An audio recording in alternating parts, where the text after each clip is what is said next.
And welcome, welcome, welcome. I am Reverend Karen Lewis. I am part of the senior minister team here at New Vision Center. And I think there's this conspiracy against my makeup going on because I have been crying all morning long. So it's okay, though. It's okay. We are used to it. We are used to it. My heart is full. I am so amazed of how everything is coming together.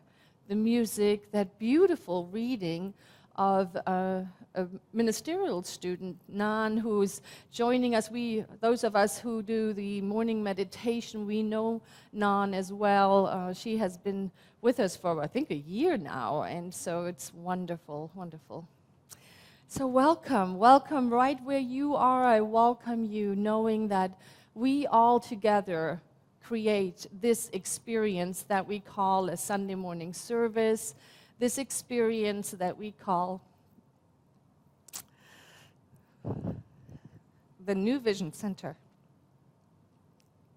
So I am clearly, as we say in Germany, built very close to the water this morning.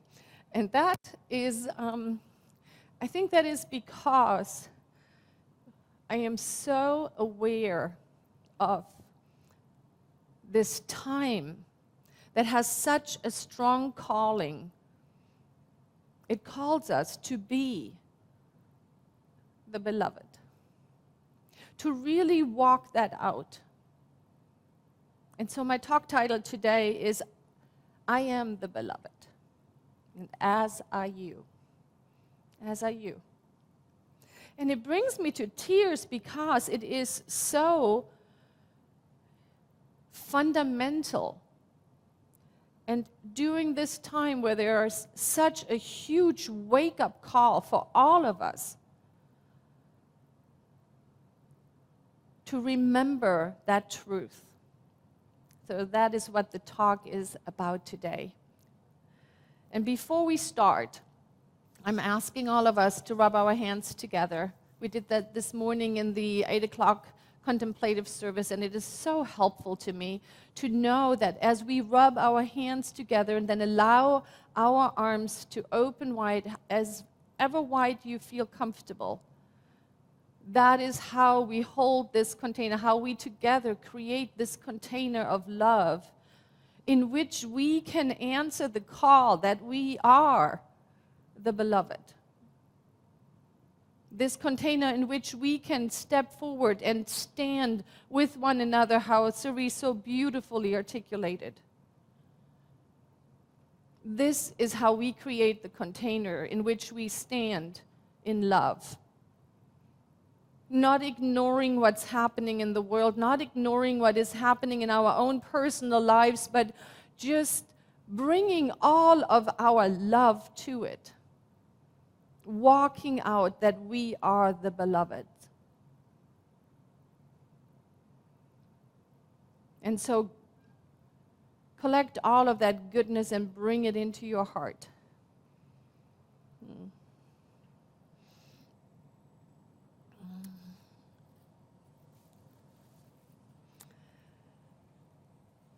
We had a couple of powerful weeks here at the New Vision Center. A couple of weeks ago, Jeff spoke so vulnerably about what was happening in the world and how it was affecting him.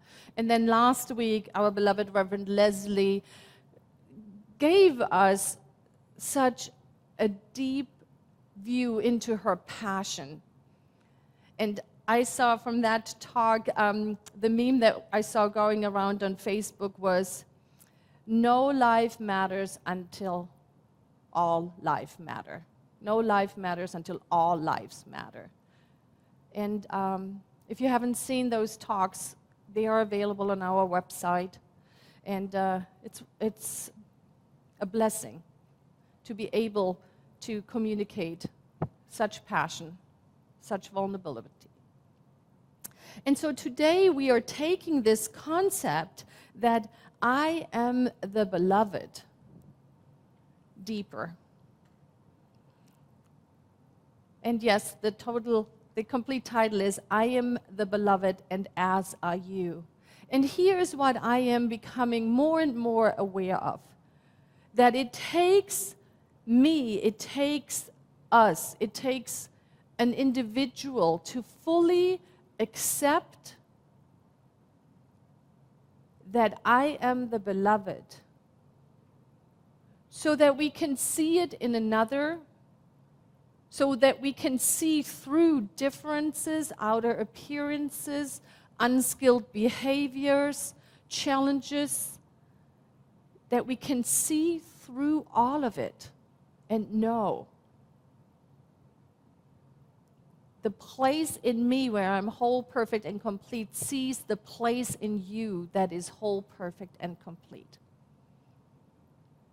And I believe we are in a time of an incredible wake-up call.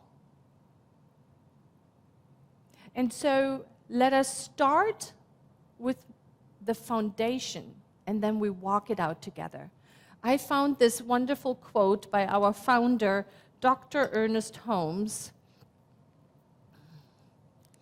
in a book that he wrote on freedom from stress. And I thought, how appropriate. I could use some freedom from stress. He says, "It seems that man exists for the purpose of self-expression. There appears to be no other reason or excuse for his being."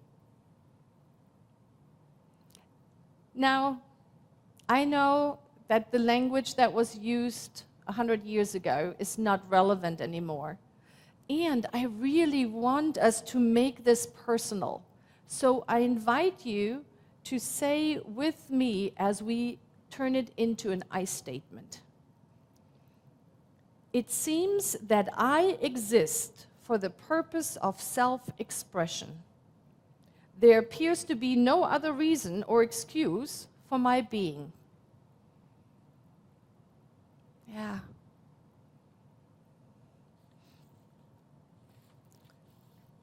That, my beloveds, has been my awakening, my calling to really contemplate, do I feel that I am the beloved? And do I act from the place that I know that I am the beloved? I have shared this book by Henry Nouwen, Life of the Beloved, and some of the concepts in today's talk are coming from this beloved book.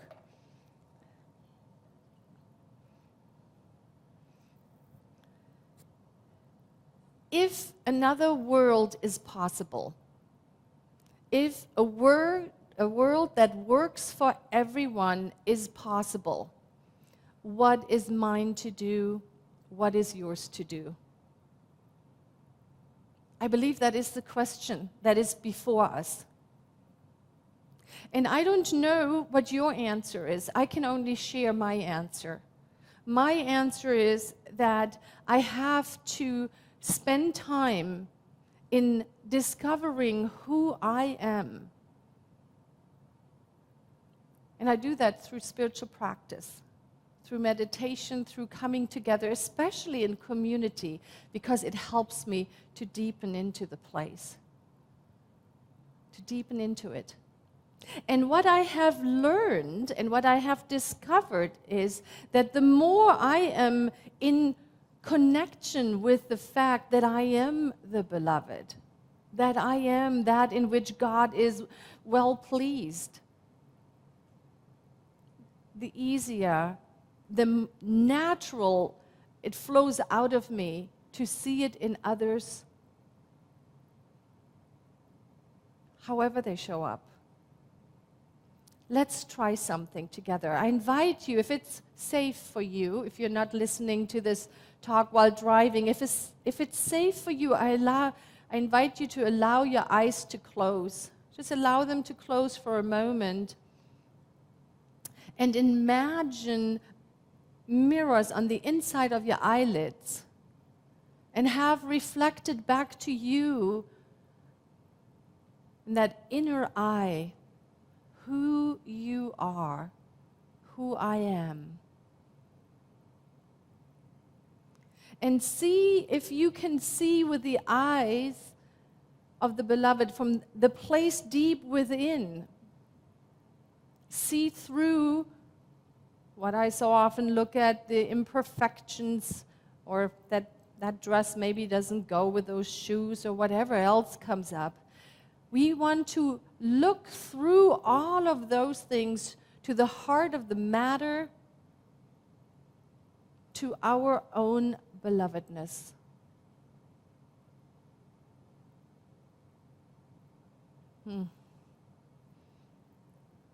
Allow your eyes to open up and keep that image with you, fresh before you. That who you are, who I am, is the beloved.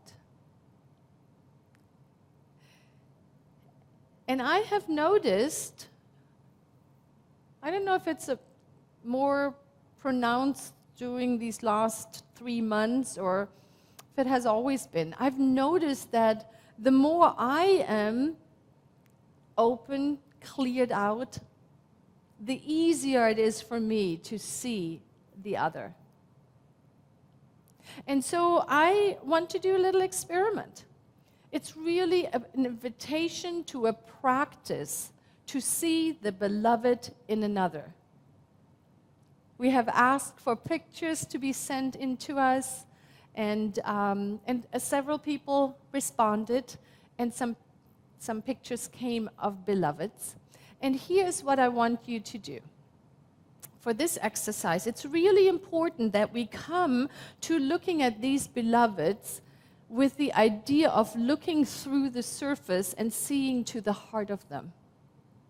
And if you sent in a picture and for some reason it didn't make it into the slideshow, I want you to see if you can be present to the others. One of the things that we are saying here is that we truly are all one. This is a practice for ourselves to feel how practiced, how skilled am I in seeing the beloved in another. I believe we have that slideshow. Let's watch it together.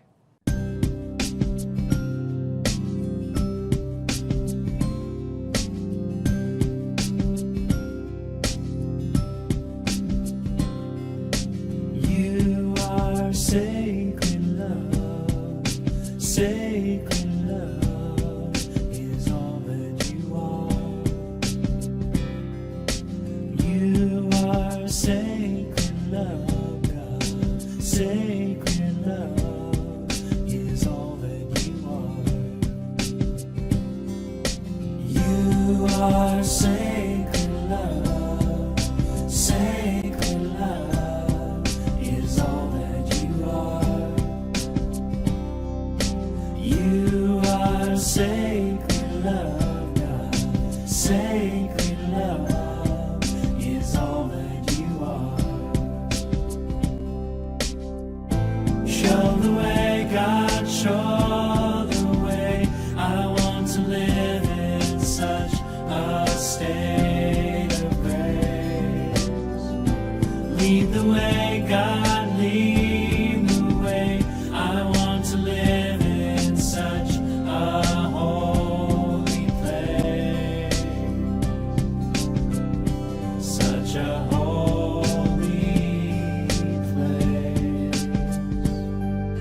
You are blessed peace, blessed peace is all that you are.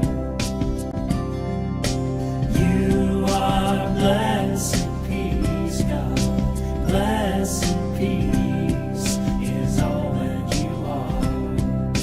Show the way, God, show the way. I want to live in such a state of grace. Lead the way, God, lead the way. I want to live in such a holy place. Such a holy place. You are deepest joy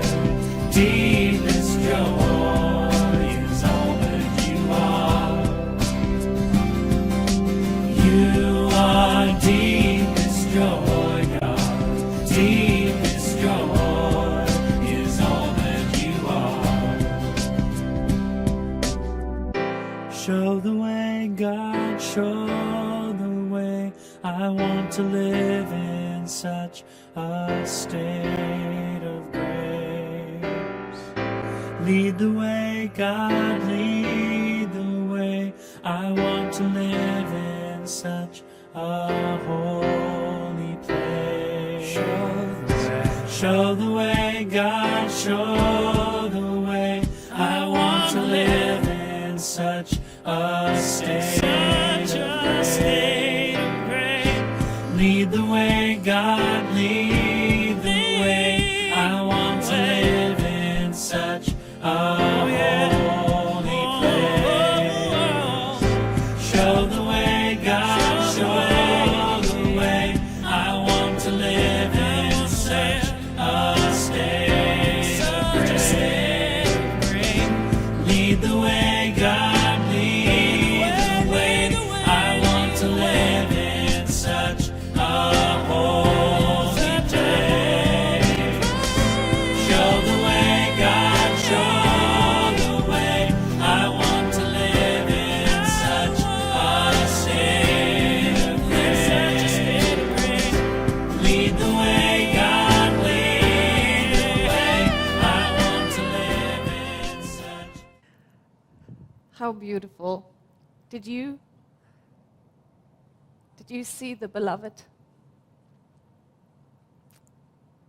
Yes, we did, right? We saw the beloved right there. Oh, I think I want to make this a practice every day, to look at those around me, to every person I see, with the intention to see the beloved. So these are all the calls to awakening.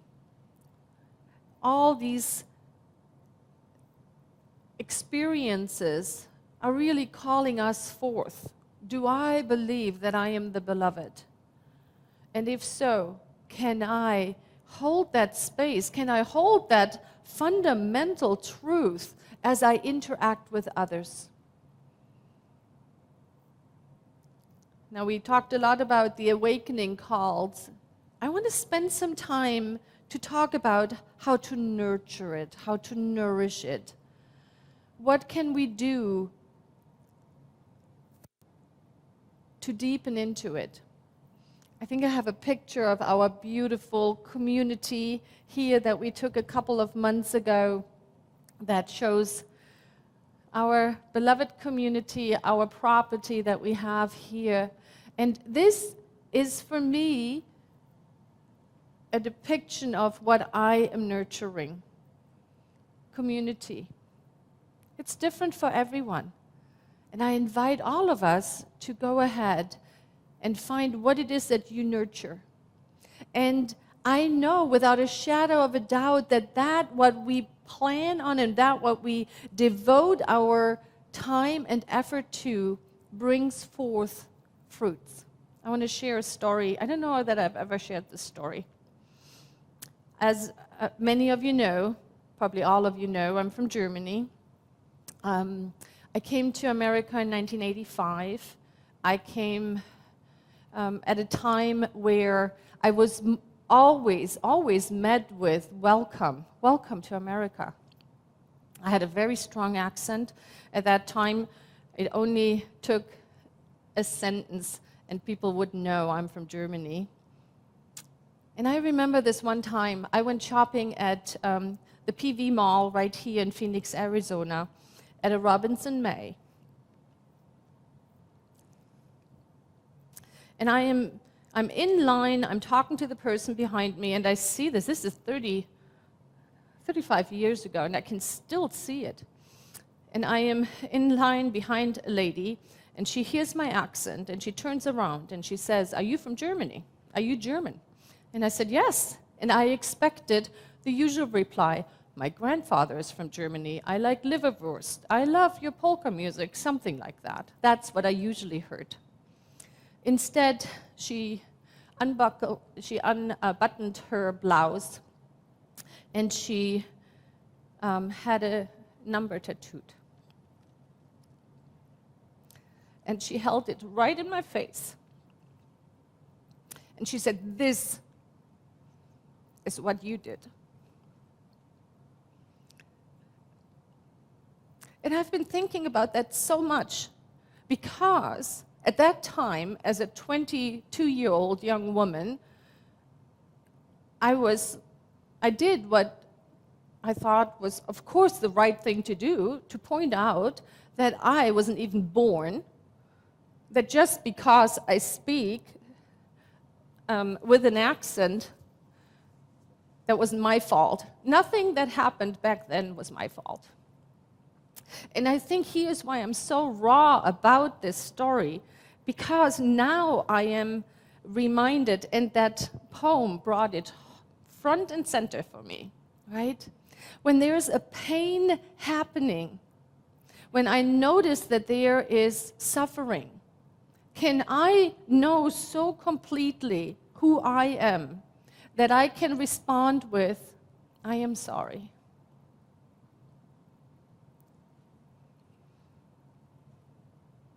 I'm sorry that happened.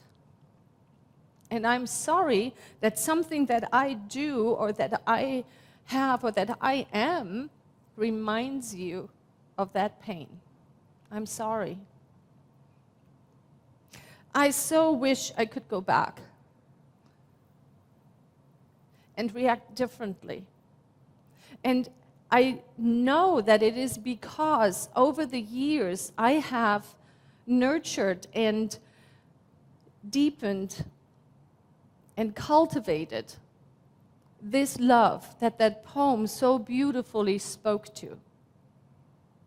The love that has nothing to do with what is right in front of us, why something gets triggered, why something comes up, but to know so fully that I am the beloved, that from that place I can go ahead and love. The prayer of St. Francis comes to mind. Lord, make me an instrument of thy peace. Allow me, allow us so fully to know that we are the beloved, that we can live our life from that place, that we can share our goodness from that place, that we can heal the world and create a world that works for everyone. I am the beloved, and as are you. And so it is. And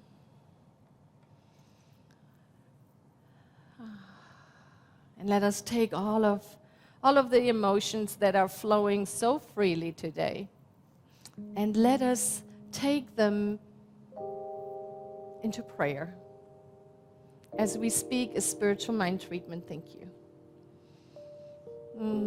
I invite all of the practitioners of this beloved teaching, all the ministers, to please rise. Hold this space with me, this place where we know that we know that we know that there is one power, one presence, that it is the divine and that it is right where I am.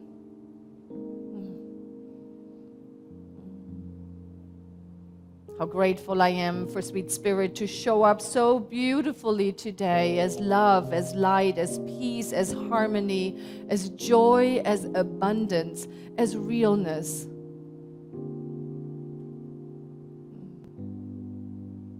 And so I step in. I say yes, the sacred yes. Yes. And I behold for all of us, for myself, for every person in this sanctuary, for every person that is watching, I behold that we are the beloved, in which God is well pleased, that we are that springs forth from the infinite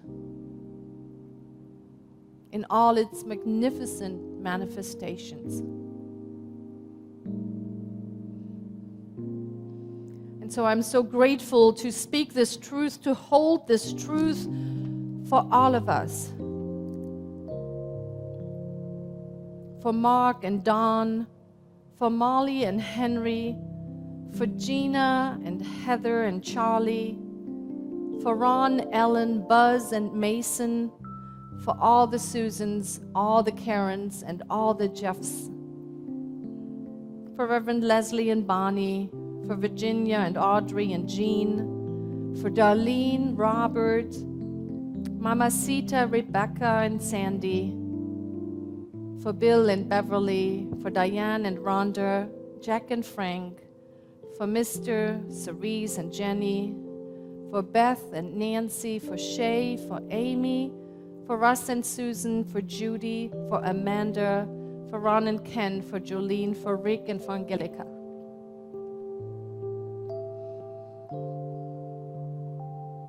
Holding this tender place of love, of gratitude, so much gratitude to recognize that we truly are all one, and that at any time we can open our hearts to connect to one another. Thank you, life. And so it is.